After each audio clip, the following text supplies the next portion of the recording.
Hello students, vision academy में आपका स्वागत है। स्टूडेंट्स, आज हम पढ़ने वाले हैं समीकरण के महत्वपूर्ण सवाल।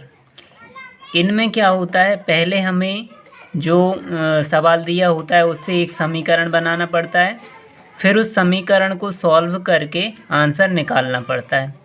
तो आइए करते हैं समीकरण वाले सवाल कैसे करना है। पहले हम सरल सवाल करेंगे, उसके बाद कठिनाई स्तर बढ़ता जाएगा। तो यहाँ पे लिखा है, दो क्रमागत संख्याओं का योग 45 है। दो क्रमागत संख्याओं का योग 45 है, तो वे संख्याएं ज्ञात कीजिए। तो आइए देखते हैं इस सवाल को। दो क्रमागत संख्याएं, जब भी क्रमागत संख्याओं का बोला जाए तो आपको एक संख्या x मानना है और दूसरी संख्या x प्लस 1, ठीक है। क्योंकि x का मान अगर 1 होगा तो हम यहाँ पे 1 रखेंगे और एक कितना हो जाएगा, 2 हो जाएगा, ठीक है। ऐसे ही अगली क्रमागत संख्या क्या निकलेगी, अगली बार हम क्या रखेंगे, x प्लस 2 रखेंगे। तो x का मान हमेशा 1 लेंगे, अगर 1 तो ये 2 और 1 कितना हो जाएगा, 3। तो ये 1 प्लस 1 2 और 1 प्लस 2 3। यहाँ पे 3 संख्या नहीं लेना, क्योंकि हमें बोला है दो क्रमागत संख्या, तो यहाँ पे केवल 2 ही संख्या लेना है। माना कि संख्या x और x प्लस 1 है, ये दो क्रमागत संख्याएं हम मान लेंगे, एज्यूम कर लेंगे।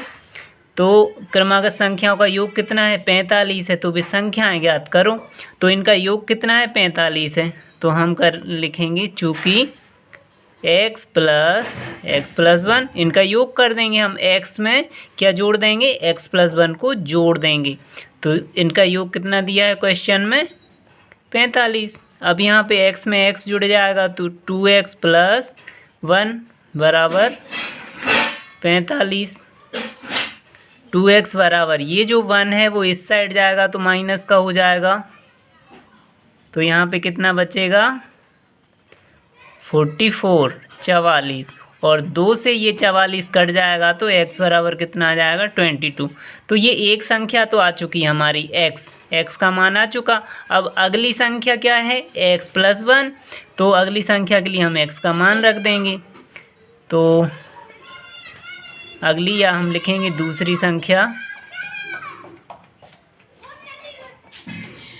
संख्या क्या होगी, x प्लस 1। तो x का मान हमने कितना निकाल लिया, 22।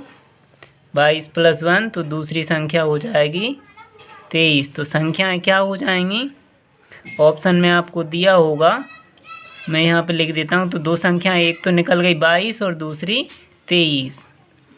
22 और 23, ये दोनों संख्याएं आ गई। अगला सवाल देखते हैं, दो क्रमागत सम संख्याओं का योग 38 है, तो दोनों संख्याओं का अंतर क्या होगा। अब देखिए यहाँ पे सम संख्या आती है, यहाँ पे क्या था, केवल संख्या बोला था, ना तो सम बोला था और ना ही विषम बोला था। तो हमने एक संख्या x मान ली और एक संख्या x प्लस 1।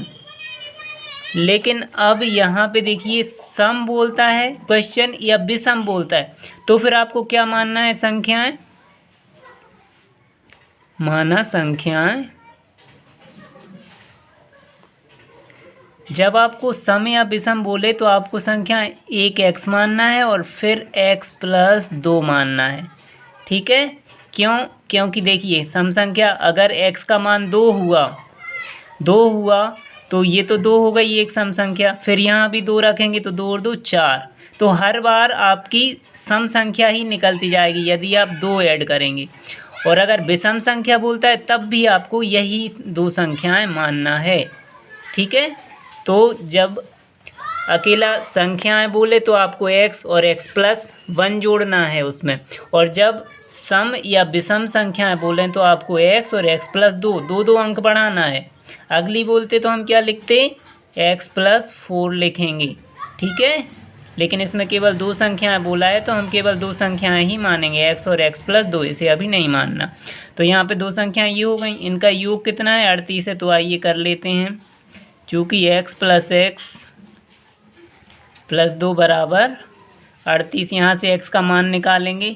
2x बराबर, ये 2 उस साइड चला जाएगा, तो यहाँ पे 2x बराबर 38 में से 2 जाएंगे तो 36 और x बराबर ये 2 से 36 कट जाएगा तो 18 आ जाएगा। यहाँ पे एक संख्या 18 आ गई।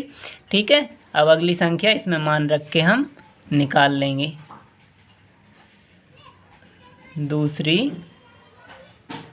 दूसरी संख्या क्या हो जाएगी, x प्लस 2।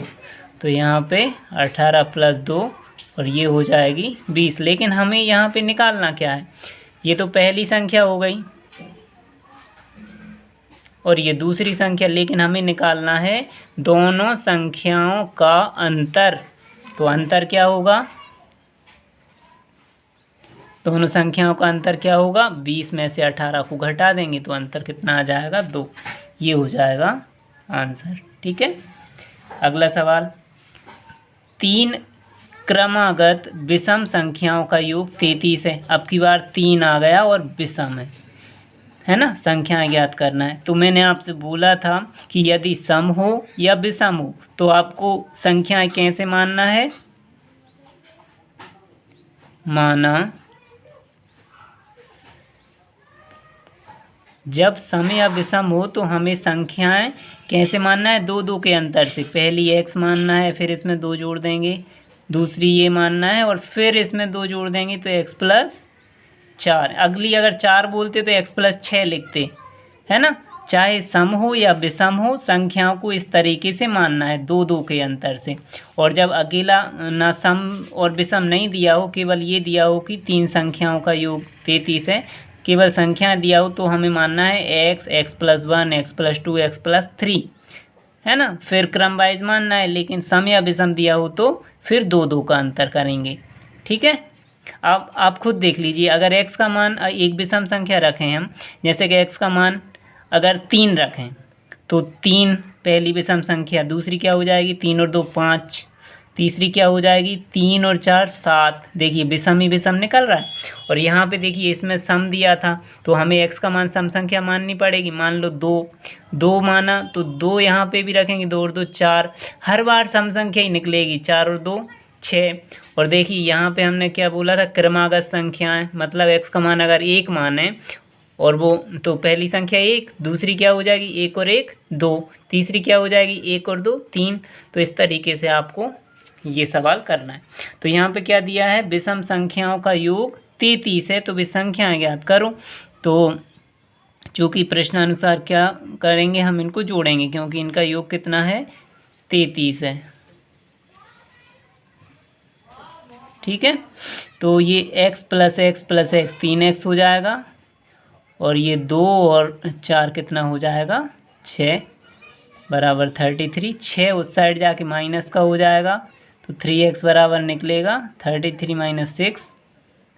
x बराबर यहाँ पे 33 में से 6 जाएंगे तो 27 बचेंगे। ये जो 3 था वो बटे में आ जाएगा और x का मान कितना आ गया 9। अब ये तो पहली संख्या निकली है, प्रथम संख्या क्या आ गई, प्रथम संख्या आ गई x बराबर 9। अब दूसरी क्या होगी, इसमें मान रख के निकलेगी और तीसरी इसमें मान रख के निकलेगी। ठीक है, तो दूसरी संख्या क्या निकलेगी x प्लस 2, मतलब 9 रखेंगे यहाँ पे x की जगह पे, तो 9 प्लस 2 बराबर 11। तीसरी संख्या क्या निकलेगी, इसको ऐसे लिख लेते हैं, ये पहली ये दूसरी, तीसरी संख्या क्या निकलेगी x प्लस 4, 9 प्लस 4, 9 और 4 कितना हो जाएगा 13। तो देखिए क्रम वाइज विषम संख्याएं हैं, 9 है फिर 11 है फिर 13 है। ठीक है, तो ये आपका आंसर हो जाएगा। अगला सवाल देखते हैं, अब कठिनाई का स्तर थोड़ा बढ़ेगा। एक व्यक्ति की आयु उसके पुत्र की आयु की 5 गुनी थी। इनमें पहले हमें समीकरण बनाना पड़ेगा, फिर उसे सॉल्व करके आंसर निकलेगा। तो एक व्यक्ति की आयु पुत्र की आयु की कितनी थी 5 गुनी। पहले तो अपन पुत्र की आयु मानेंगे, माना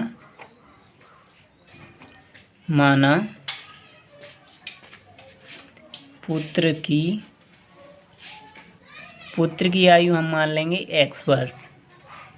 अब चूंकि व्यक्ति की आयु पुत्र की आयु की 5 गुनी थी, तो पिता की आयु क्या मानेंगे, या व्यक्ति की आयु व्यक्ति की आयु 5 गुनी कर देंगे, 5x हो जाएगा इसका। ठीक है, अब क्या दिया है, 5 वर्ष पूर्व उसकी आयु उसके पुत्र की आयु की 10 गुनी थी। मतलब 5 वर्ष पहले वो व्यक्ति था, व्यक्ति की आयु उसके पुत्र की आयु की 5 गुनी। तो 5 वर्ष पहले के लिए हम क्या करेंगे, इसमें से 5 घटा देंगे, 5x माइनस 5। ये 5 वर्ष पहले व्यक्ति की आयु हो गई। अब 5 वर्ष पहले की पुत्र की आयु भी निकालनी पड़ेगी, तो इसमें से भी 5 घटा देंगे। ठीक है, पिता की आयु वर्तमान में ये है 5x, इसमें से हमने 5 घटा दिया तो ये 5 वर्ष पूर्व पहुंच गए हम। और पुत्र की आयु x थी, इसमें से 5 घटा दिया तो 5 वर्ष पहले पहुंच गए। अब दिया क्या है कि उसकी आयु उसके पुत्र की आयु की 10 गुनी थी 5 वर्ष पहले, तो पुत्र की आयु में हम 10 का गुणा कर देंगे।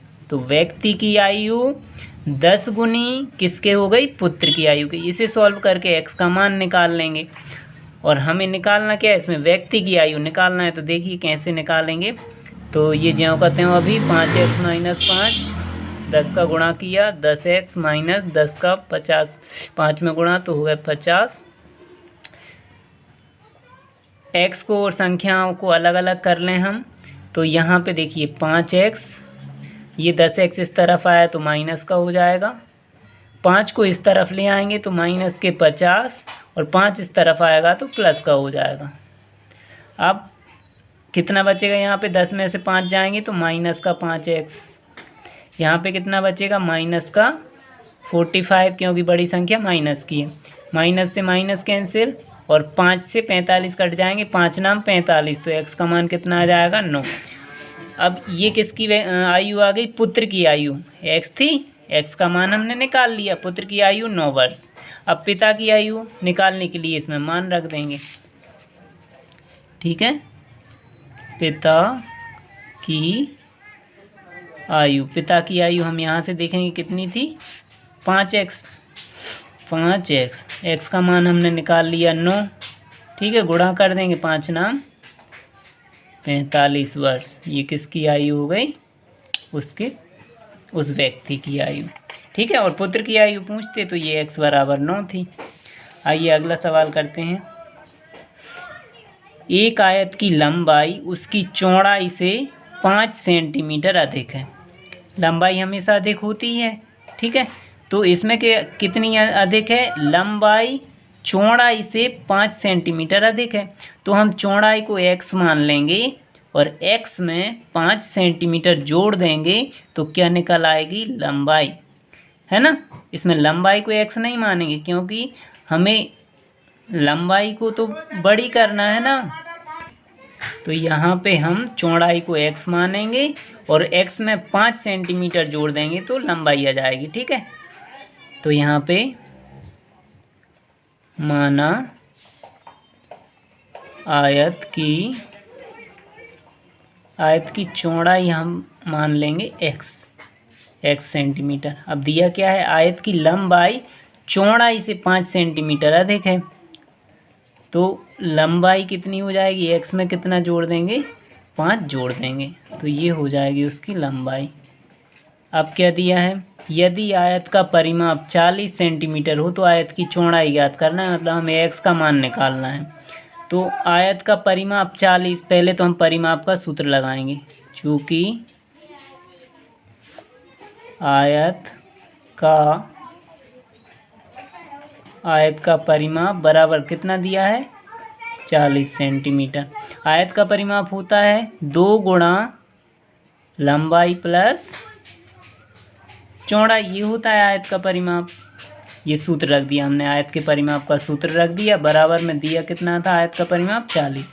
लंबाई और चौड़ाई जो हमने मानी है उनकी वैल्यू रख देंगे। 2 लंबाई कितनी हो गई, x प्लस 5, और चौड़ाई हमने कितनी मानी थी, x, तो यहाँ पे प्लस करके चौड़ाई करना है, प्लस चौड़ाई x बराबर 40। अब 2 x और x कितने हो जाएंगे, 2x प्लस 5, 2 का गुणा कर देंगे, 2 का अंदर गुणा करेंगे तो 4x और प्लस 10, यहाँ से 10 इस साइड जाके माइनस हो जाएगा, तो 4x बराबर कितना आ जाएगा 30, ठीक है। और x बराबर 30/4, तो देखते हैं कितना आता है। 4 से भाग दे देंगे, 4 7 28, 2 बचे तो पॉइंट लगा के 0 लगाएंगे, 4 पंजे 20। तो ये x का मान चौड़ाई आ गई। और अगर लंबाई पूछते तो x का मान यहाँ रख देते, तो ये लंबाई निकाल लेते हैं, ठीक है। तो दोस्तों आज हमने ये बहुत ही महत्वपूर्ण सवाल किए जो कि समीकरण बनाकर होते थे। वीडियो पसंद आए तो लाइक और शेयर ज़रूर करें और सब्सक्राइब का बटन दबाएं। धन्यवाद।